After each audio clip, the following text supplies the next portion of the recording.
Buenas noches a la amable audiencia de Emanuel TV, Canal 50, a todos los que lo hacen a través de su televisor. Es un privilegio enorme poder acompañarles en esta noche, como también a los que lo hacen a través de Radio Estéreo Emanuel en el 98.7 y a los que lo hacen a través de las redes sociales en nuestra página de Facebook de Emanuel TV, Canal 50. Gracias por estar siempre con nosotros como lo suelen hacer a todos los lunes.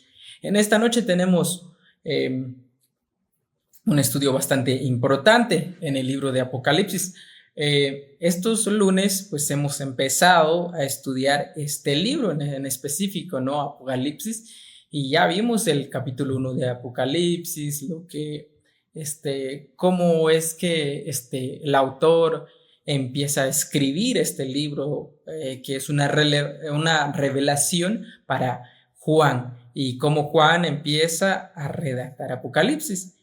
Y entre todo ello, Juan menciona acerca de las 7 iglesias que se encuentran, o el mensaje a las 7 iglesias ahí en Apocalipsis. Y hoy vamos a ver uno de ellos.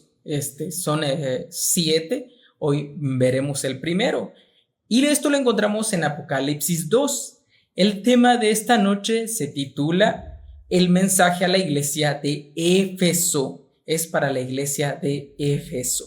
Así que con esto vamos a empezar sin más preámbulo. Y vamos a leer lo que la palabra del Señor nos dice ahí en Apocalipsis, capítulo 2, del versículo 1 al versículo 6, al 7, perdón, del 1 al 7. Vamos a leer lo que ahí nos dice Apocalipsis. Escribe al ángel de la iglesia en Éfeso, el que tiene 7 estrellas en su mano derecha, el que anda entre los 7 candelabros de oro, dice esto: yo conozco tus obras, tu fatiga y tu perseverancia, y que no puedes soportar a los malos, y has sometido a prueba a los que dicen ser apóstoles y no lo son, y has hallado mentirosos. Tienes perseverancia y has sufrido por mi nombre y no has desmayado. Pero tengo esto contra ti, ¿que has dejado tu primer amor? Recuerda, por tanto, de dónde has caído y arrepiéntete y haz obras que hiciste al principio. Si no, vendré a ti y quitaré tu candelabro de su lugar si no te arrepientes. Sin embargo, tienes esto, que aborreces las obras de los nicolaítas, los cuales yo también aborrezco. El que tiene oído, oiga lo que el Espíritu dice a las iglesias. Al vencedor le daré a comer del árbol de la vida, que está en el paraíso de Dios. Este es el mensaje que Juan escribió en la visión que el Señor pues le reveló para la iglesia de Éfeso. ¿Cuál era ese mensaje? Y lo vamos a ir desglosando en esta noche, ahí en Apocalipsis, del versículo 2, del 1 en adelante. Cristo muestra con cuidado el mensaje a las iglesias y de la manera como se dirige a cada una de ellas, y de acuerdo a las necesidades que cada iglesia tiene, con palabras de ánimo, pero también con reprensión, exhortación y también, por supuesto, con promesa. Todos estos vamos a ver en los distintos mensajes a las 7 iglesias. El Señor viene y da palabras de ánimo, pero no solo eso, también reprensión, exhortación, y no falta la promesa. Hay una promesa para todo ello. muestra un conocimiento detallado de ellas, o sea, de las iglesias. Y por eso empieza diciendo, yo conozco qué es lo que estás haciendo, conozco de qué lado flaqueas, cuáles son tus fortalezas y cuáles son tus debilidades. Es lo que está diciendo aquí. Yo conozco. En todas las cartas hay alusiones a circunstancias o a tradiciones de la ciudad, ¿no? O en particular, por eso es que viene el nombre de un lugar. Éfeso es un lugar, Esmirna es otra, y así sucesivamente con las otras 7 iglesias. El nombre aquí de las iglesias son nombres de lugares o de ciudades, y es de una ciudad en particular, probablemente algunas que ya no se pueden reconocer, ¿no? Algunas de estas iglesias quizás ya no se pueden reconocer, pero algo otras que sí, el lugar ahí está, ¿no? Si actualmente nosotros vamos y buscamos allá en el viejo continente. Y luego, asimismo, el tiempo se hace un llamado universal a todas las iglesias a ser fieles. O sea, el mensaje originalmente fue para estos lugares o para estas iglesias, la iglesia de Éfeso, de Esmirna, de Tiatira y así todas las demás. Pero este mensaje ahora es para todas las iglesias por el mundo, para todo creyente. No solo es para ellos. En su momento fue dado hacia ellos, pero ¿en dónde estamos nosotros? ¿A qué iglesia nos estamos asimilando? ¿O qué es lo que estamos haciendo? Al final ahora hace un llamado universal a todas las iglesias. ¿A qué? ¿A qué llamará? Este llamado universal lo llama a ser fieles delante del Señor, a permanecer firmes hasta que las promesas se cumplan en la Jerusalén celestial, que es en el futuro venidero que nosotros conocemos. Sus luchas contrastan con la paz y el contentamiento que se describen en Apocalipsis 21, 1 y 22:5. Las exhortaciones se esfuerzan con una referencia a algunos elementos de la visión majestuosa que se le fue dada a Juan. Por lo tanto, tiene una pertinencia universal. No solo fue para esas iglesias en su momento, ahora es para nosotros. Cada mensaje tiene la misma estructura básica, ¿no? Cada mensaje de estos. Y el principal, lo de hoy que vamos a ver, la iglesia de Éfeso, tiene un destinatario, describe a qué iglesia, tiene una identificación de parte de Cristo al referirse de nuevo a su majestad, y él describe eso, ¿no? Ahí tiene una declaración de conocimiento y dice, yo conozco, sabe cómo está. Tiene una evaluación a través de las reprensiones que hacen, pero también tiene elogios acerca de las virtudes de esta iglesia. Tiene una promesa o también amenaza, porque si no se convierte en promesa es amenaza, se vuelve todo lo contrario, ¿no? Dice, vendré, daré, me postraré, arrojaré, mataré, y todos estos los vamos a ir viendo en los distintos mensajes a las distintas iglesias, en donde dice, yo te daré, pero también te postraré, arrojaré, te mataré, no borraré, reconoceré, entregaré, haré, guardaré, escribiré, vomitaré, entraré y concederé. Todas estas son promesas o amenazas, de acuerdo a cómo nosotros pues lo vayamos a tomar como iglesia, ¿no? O la iglesia que aquí menciona de cada una de estas 7 iglesias. Tiene una promesa para el vencedor, pero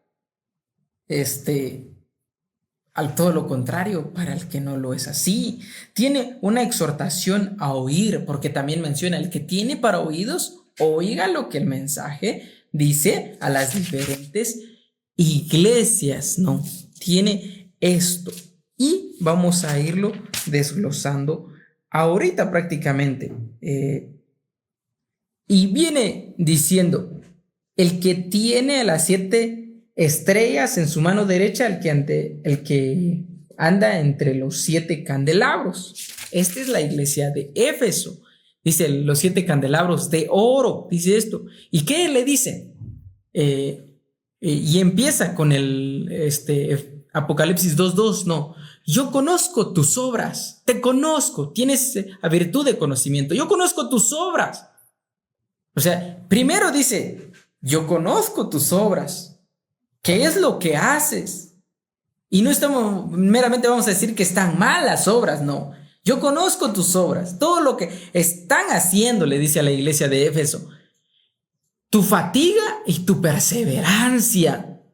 Conozco eso. ¿Cuál es lo que te aflige? Conozco tu perseverancia, que estás ahí constantemente y que no puedes soportar a los malos, dice, y que has sometido a prueba a los que dicen ser apóstoles y no lo son, y los has hallado mentirosos, dice. Todo esto, no se preocupen, yo lo conozco, dice el Señor.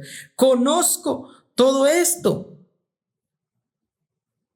Y luego sigue diciendo en el 3, tienes perseverancia y has sufrido por mi nombre. Tienes perseverancia. Eso se está hablando de virtudes que tiene la iglesia de Éfeso.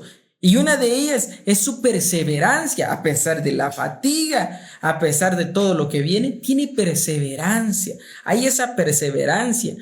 ¿Y qué dice? Y has sufrido por mi nombre. ¿Y qué? No has desmayado en medio de todo ello. Conozco esto, conozco tu perseverancia, tu persistencia y que no has desmayado. Y luego sigue diciendo en el 4, pero tengo esto contra ti. Conozco todo lo demás, ¿no? Tus obras, tu fatiga, tu perseverancia y cuánto has sufrido por mi nombre. Pero tengo todo esto en contra de ti, dice en el 4. Ya resaltamos todo lo positivo, todo lo bueno de la iglesia de Éfeso. Ahora viene lo negativo. ¿En dónde está flaqueando? ¿En dónde se está quizás con esas virtudes fallando? ¿Y qué es lo que dice en el 4? Pero esto tengo contra ti, que has dejado tu primer amor. Has dejado a un lado tu primer amor. ¿Cuántos de nosotros no hemos dejado el primer amor? Nos hemos olvidado de cuál es el enfoque principal a lo que hemos venido, lo que hemos sido llamados. Hemos perdido esa esencia, se ha perdido ese enfoque. Dice, has dejado tu primer amor. ¿Por qué?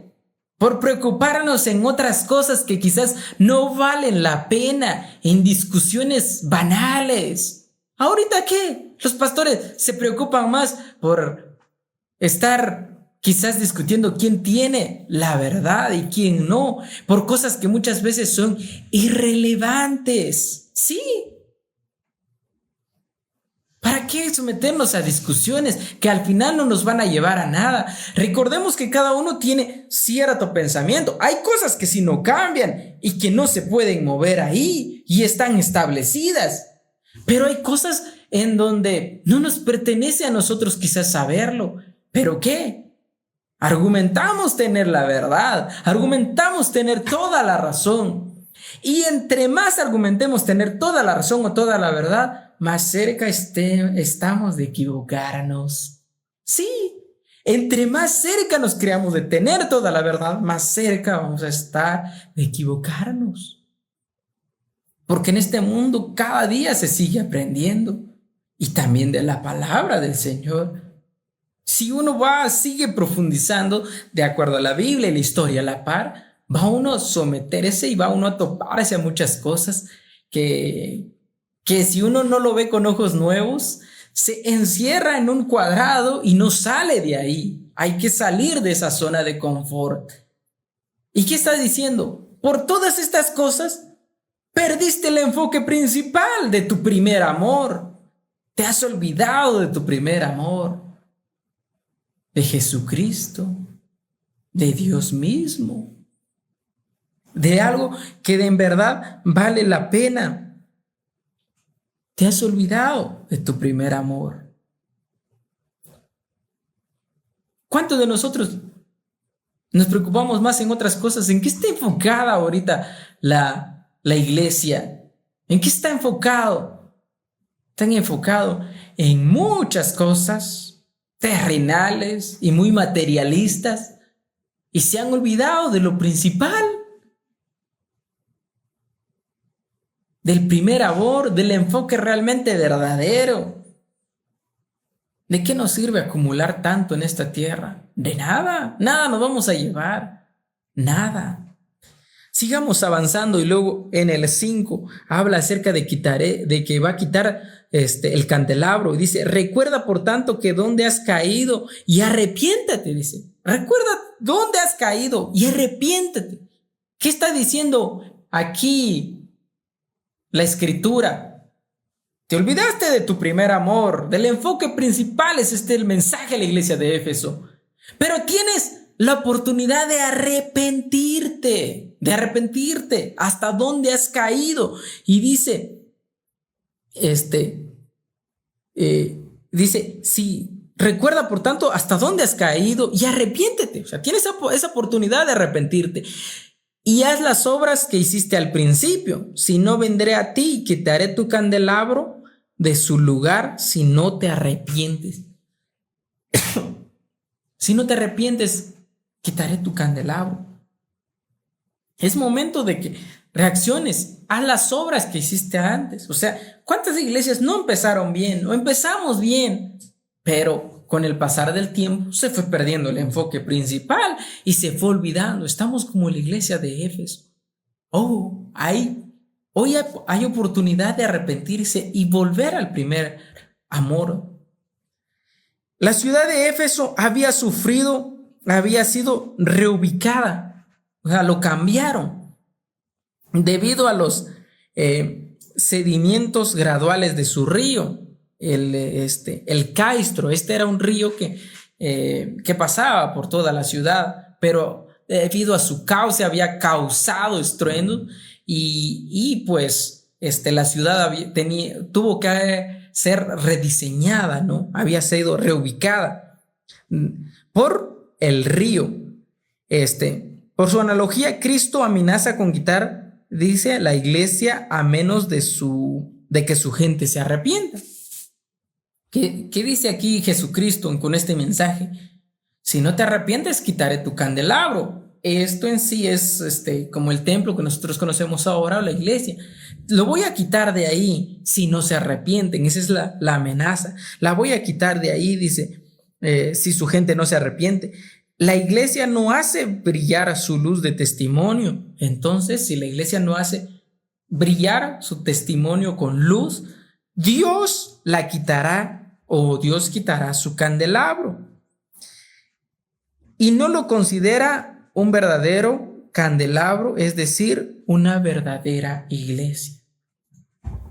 Si esto no pasa, Dios puede quitar ese candelabro y no considerarlo una verdadera iglesia. Y es algo que nosotros no quisiéramos que esto pase actualmente con nuestras iglesias, ¿no? Con nosotros mismos, ¿no? Y que el Señor pues nos quite esa bendición que Él nos ha permitido o nos ha dado. Y es lo que sigue diciendo. Después de esto, del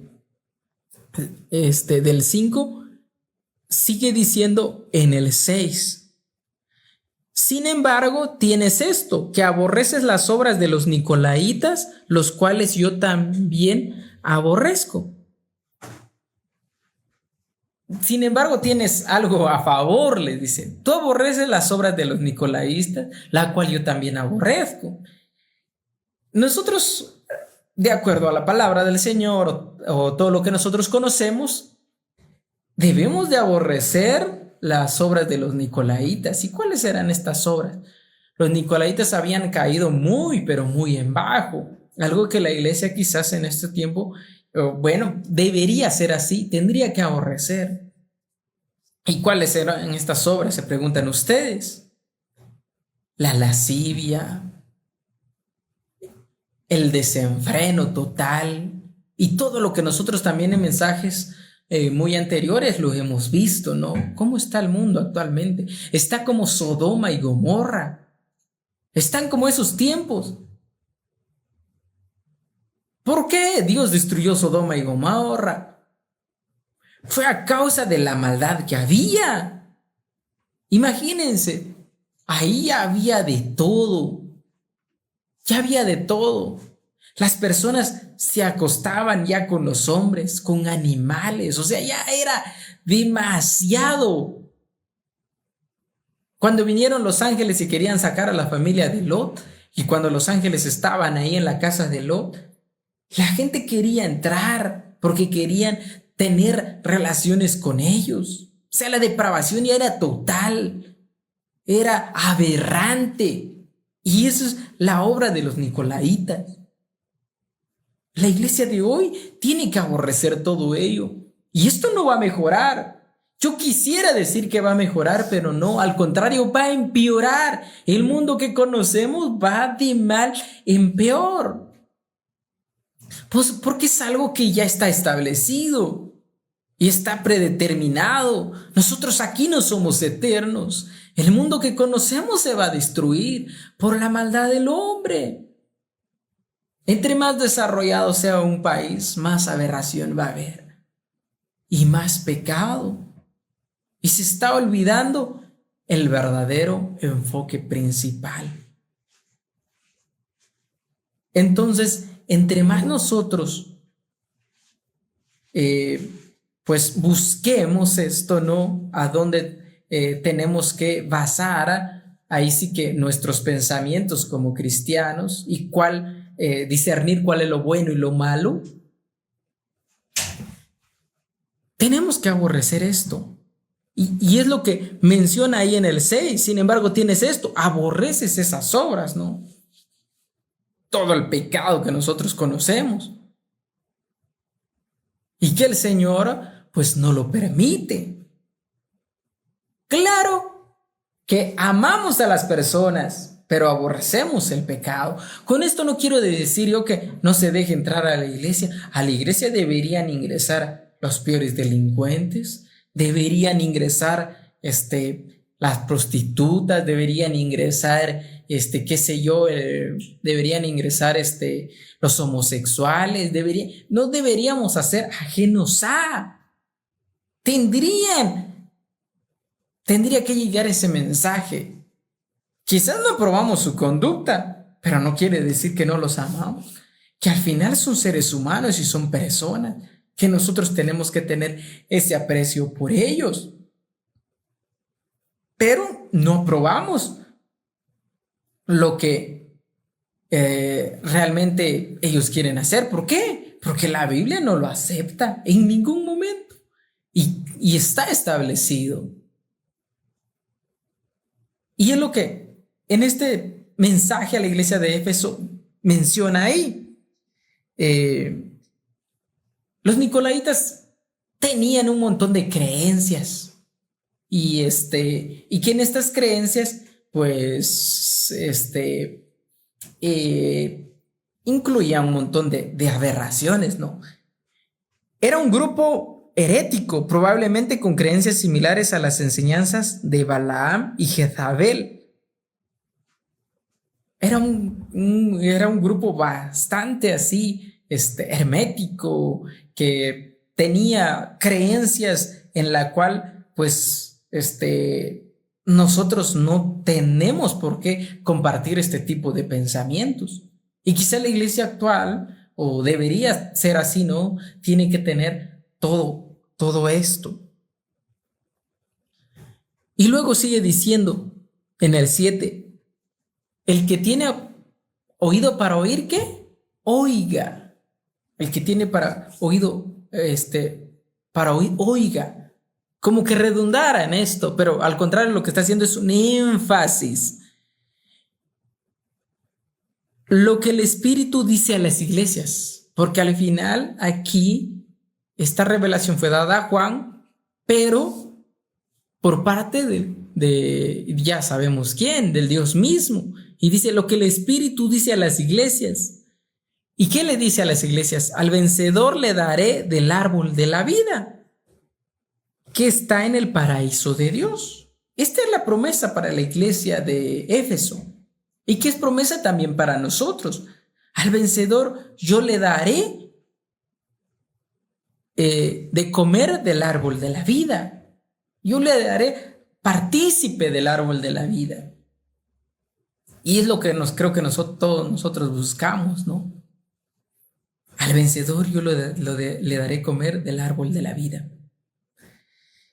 En estos versículos paralelos, también para las otras iglesias, que son algo similares. Cada que el mensaje a determinada iglesia termina con algo similar.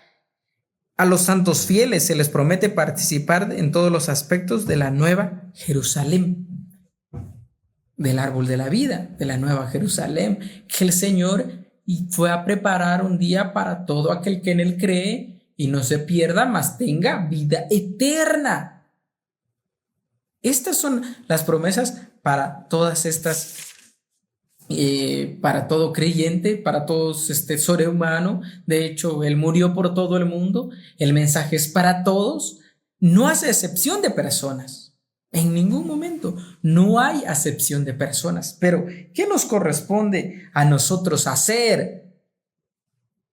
Lo que es agradable y perfecto delante de Él. Y no estar en cosas en donde, nosotros perdamos el enfoque. El mensaje principal a la iglesia de Éfeso es esto, ¿no? Que has perdido ese enfoque principal.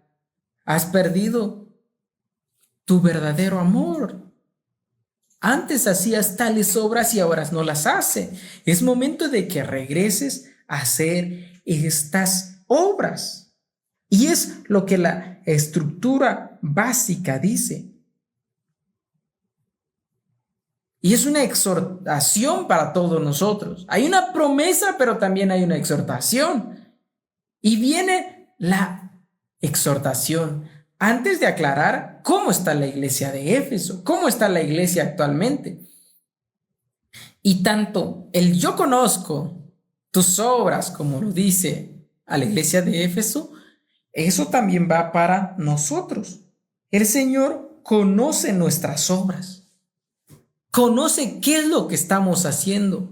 Y el Señor nos dice, yo te conozco, los conozco.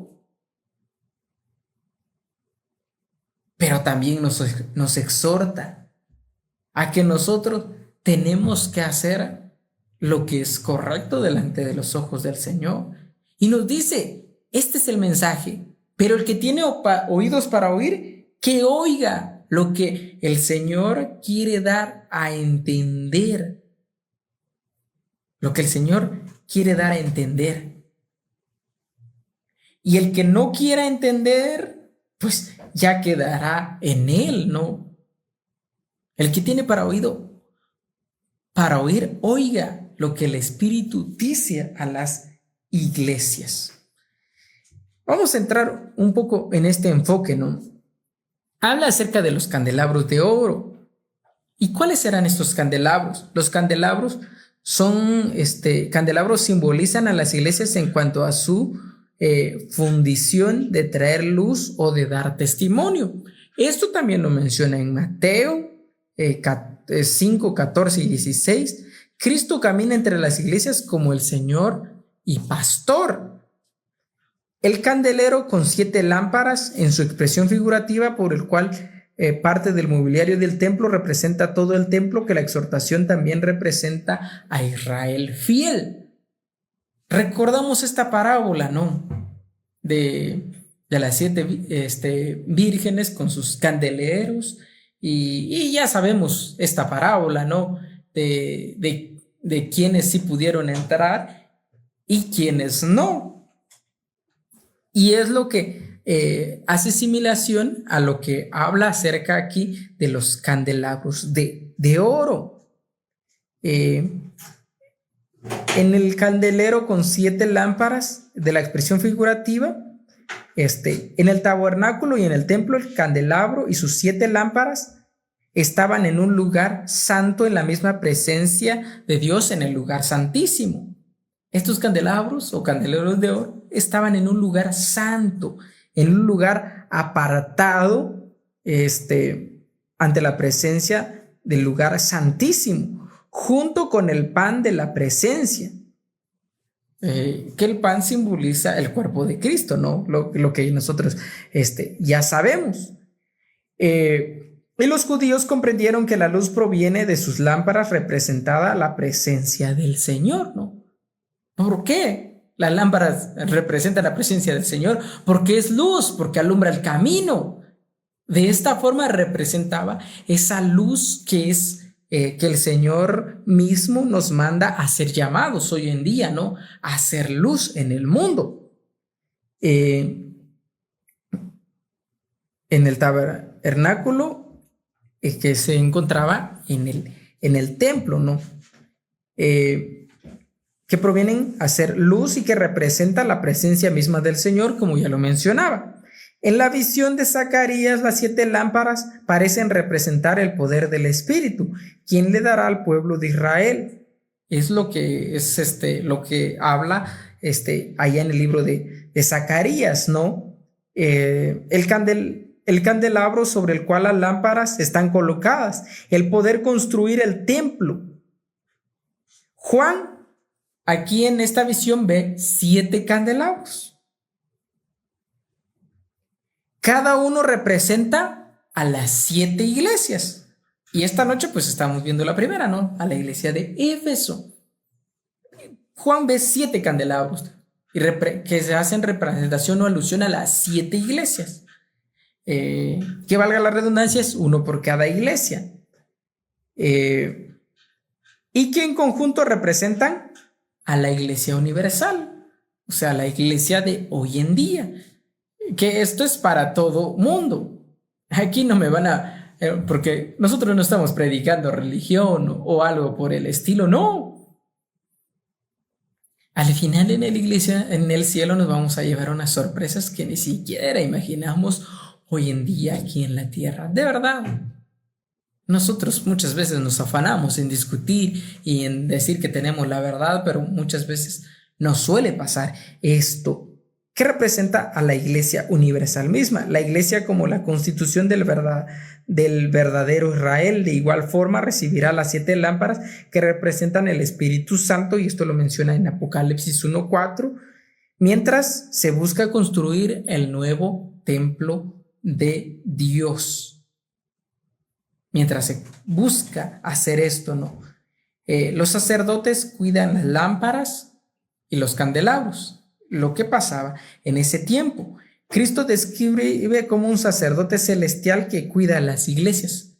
Ahora ya no es como antes. ¿Cómo era antes, en el tiempo antiguo? El sacerdote cuidaba a los 7 candelabros o a los candeleros que se encontraban ahí en un lugar santísimo, como la Biblia lo menciona. Ahora ya no. ¿Qué es lo que está pasando actualmente? Dice, Cristo describe como un sacerdote, Cristo se describe como un sacerdote celestial que cuida a las iglesias o a los candelabros, corrigiéndolas y exhortándolas. ¿Qué hace ahora Cristo a través del Espíritu Santo? Está cuidando los 7 candelabros, está cuidando las 7 iglesias, está cuidando a su pueblo, está cuidando a su iglesia como un sacerdote espiritual. Ahora ya no es como antes en físico, y por eso es que no tenemos como en forma física o figurativa en nuestras iglesias ahora 7 candeleros de oro y que lo cuidara algún sacerdote. Ya no. ¿Por qué? Porque Cristo es el que está cuidando ahorita a sus 7 iglesias. Él es el que está cuidando a su iglesia, pero no solo las cuida, también las corrige y las exhorta a que haga lo que es agradable y perfecto delante del Señor. Habla de su papel como un juez que se desprende, que usa para describir a Cristo como eso, ¿no? Y que un día Él vendrá como un juez para juzgar todo a todos. y el cual el Apocalipsis lo menciona y dice que todo ojo le verá. No hay quien se escape de esto. Todo ojo le verá. ¿Qué nos queda a nosotros hacer ahora? ¿Qué nos queda a nosotros hacer ahora? Volver al primer amor, que es Jesucristo, que es Dios, que es el Señor mismo. No olvidarnos de todo esto. No tendríamos por qué olvidarnos. Tenemos que volver a nuestro primer amor. Es lo que tenemos que hacer ahora. Este mensaje a la iglesia de Éfeso tiene que ser muy similar a lo que nosotros hoy conocemos, a las iglesias de ahora actualmente. El Señor quizás conoce las obras de cada iglesia, conoce las obras de la iglesia, conoce su fatiga, su perseverancia, conocen que han sufrido por su nombre, pero sobre todo ello, y a pesar de que no se ha desmayado, dice: pero también tengo algo en contra de ti, el cual te has olvidado de tu primer amor. Y es que la ciudad de Éfeso, o el lugar de, como se conoce, en Éfeso, en esta ciudad pasaron grandes predicadores, y pues en ella se encontraron grandes personajes, ¿no? Y después, con el pasar del tiempo, esto fue concluyendo. En Éfeso, por ejemplo, pasaron personajes como Timoteo, que residió en algún tiempo ahí, así como tuvieron también Aquila, Priscila y Apolos. Y también, si uno va a la historia, pues muchos aseguran que el apóstol Juan también vivió ahí, y ya de grande, ¿no? En su ancianidad. El apóstol Pablo escribe la carta, y ahora viene el libro de Apocalipsis, ¿no? Porque el apóstol Pablo escribió Efesios, ¿no? O a Éfeso, y todo esto lo vemos que ha pasado, y que ellos han pasado por varias circunstancias. Entonces aquí el destinatario de la carta, o del ángel de la iglesia en Éfeso, aunque en realidad es para toda la iglesia en general, no hay duda que esto es para todo. El mensaje proviene de Cristo. Jesucristo aquí presenta este mensaje entre las iglesias, de lo que nosotros ya vimos, ¿no? De los candeleros, pero añade detalles para darnos las correcciones, a la iglesia experimentando esto, ¿no? Y que nosotros lo vemos con ojos espirituales. Cristo empieza, o este mensaje, destacando las virtudes de Éfeso, pero después menciona en dónde están fallando.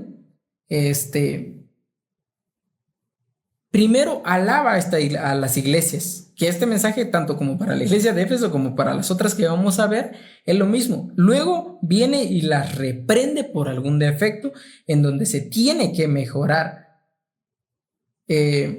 Primero reconoce o conoce todo lo que está pasando. ¿Cuáles son estas cosas, no? Las obras, el arduo trabajo. Ellos habían tenido que hacer un gran trabajo, llegando a algunos falsos apóstoles, o que estaban enseñando falsa doctrina. Habían hecho este arduo trabajo, habían llevado a agotar todas estas reservas quizás de energía, y estaban agotados a luchar contra ellos. Y también menciona que han tenido paciencia, y es algo muy aceptable acerca del sufrimiento, ¿no? Y que no han abandonado, y que han tenido esa paciencia necesaria. Y Y después de eso, menciona también que han sufrido, y que no se puede soportar a los malos, ¿no? O a los impostores. Y todo esto lo menciona, pero observamos también que hay algo que sí tengo que decirte y que ahí lo recalca, ¿no? Y que nosotros muchas veces nos olvidamos de eso. Del hecho decimos, ya soy cristiano y queremos llevarlo todo en orden o en paz. Y viene aquí Cristo y reprende a la iglesia. Sin embargo, los cristianos de Éfeso estaban haciendo bien, o lo hacían mal, y el Señor iba a hacer un serio reproche para ello, ¿no? Acerca de este problema, ¿no?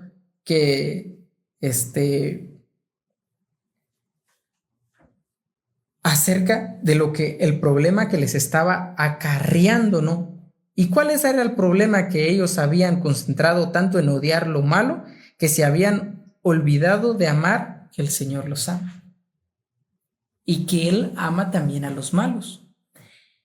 Y con esto vamos a concluir y lo vamos a volver a recalcar. ¿Cuál era el problema principal? Es que se habían concentrado tanto en odiar lo malo que se habían olvidado de amar al Señor, y que el Señor también ama a esas personas. Ama a los demás y que nos ama a todos por igual. En sí es el mensaje a la iglesia de Éfeso. Primero destaca todo lo bueno y después concluye con esto. ¿Y cuántos ahora no nos hemos olvidado de tanto odiar lo malo, de tanto odiar lo que no está bien? Y con eso no quiero decir o que estemos a favor del pecado y a favor de lo que realmente es malo y ya está establecido en la Biblia, que nos hemos olvidado de amar al Señor. ¿Qué es lo que tenemos que hacer? Amar al Señor. Y este es el primer y el gran mandamiento. Amarás al Señor tu Dios como a ti mismo y amarás a tu prójimo. Y de esto es lo que se había olvidado la iglesia de Éfeso. Se olvidó de su primer amor. Se olvidó de amar al Señor. ¿Y cuántos creyentes cristianos? Y aquí va para todo mundo, tanto desde los pastores, diáconos, así sean del líder general o el que nada más ocupe. Al final todos valemos lo mismo. Todos. Por querer quizás odiar lo malo o llegar a odiar tanto lo malo, nos olvidamos de amar al Señor. Es duro esto, pero no nos tendría por qué pasar.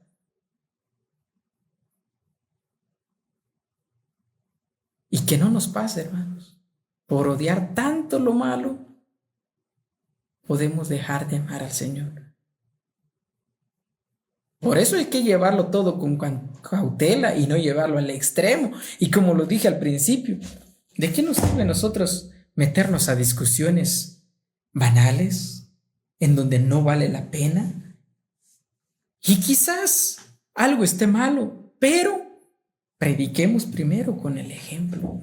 Después, claro, habrá momentos de reprender, sí, pero no nos centremos solo en eso. Llegamos a odiar quizás a nuestros colegas, a nuestra misma familia, puede ser. Y por querer odiar tanto lo malo, nos olvidamos de amar. ¿Qué es lo que tiene que hacer usted con estas personas? Amarlas en primer lugar, orar por ellas para que un día se den cuenta de su error, abrazarlos, amarlos. Eso es lo que tenemos que hacer, no olvidarnos de nuestro primer amor. Vamos ahora. Padre nuestro que estás en los cielos, Señor, estamos infinitamente agradecidos contigo, porque tú, Señor, nos hablas a través de tu palabra. Nos das, Señor, esos mensajes de aliento, como también, Señor, nos adviertes, nos reprendes. Y lo haces, Señor, porque al final es para nuestro bienestar. Te pedimos, Señor, por tu iglesia, por este mensaje que hemos visto en esta noche a la iglesia de Éfeso, que también es para nosotros, sin lugar a duda. Señor, ayúdanos a amarte a ti en primer lugar, como también amar a nuestro prójimo como nos amamos a nosotros mismos. Ayúdanos, Señor, a tener ese amor por los demás, que quizás, Señor, aunque estén mal, nosotros tenemos que orar por ellos y amarlos. Señor, porque tu palabra nos lo demanda. Y que no nos olvidemos, Señor, de ese primer amor, que eres tú, mi Padre Celestial. Que no nos olvidemos de amarte a ti en primer lugar, Señor. Y que por, Señor, odiar tanto lo malo, nos olvidemos de ti. Que no nos pase esto, Señor, como le estaba pasando a la iglesia de Éfeso, mi Padre Celestial. Y que nosotros cambiemos y que lo hagamos para bien, Señor. Y como tu palabra ahí mismo lo menciona en Apocalipsis, como tú dijiste, Señor, en aquel momento a través de esta revelación sobre Juan, arrepiéntete antes, Señor, de que destruya esos candelabros y que no puedas entrar, Señor, a la nueva Jerusalén, a ese árbol de la vida que tu palabra menciona. Señor, ayúdanos a hacer lo bueno delante de ti y no olvidarnos de ese primer amor. Oramos en el nombre que sobre todo nombre, tu Hijo Jesucristo. Amén y amén.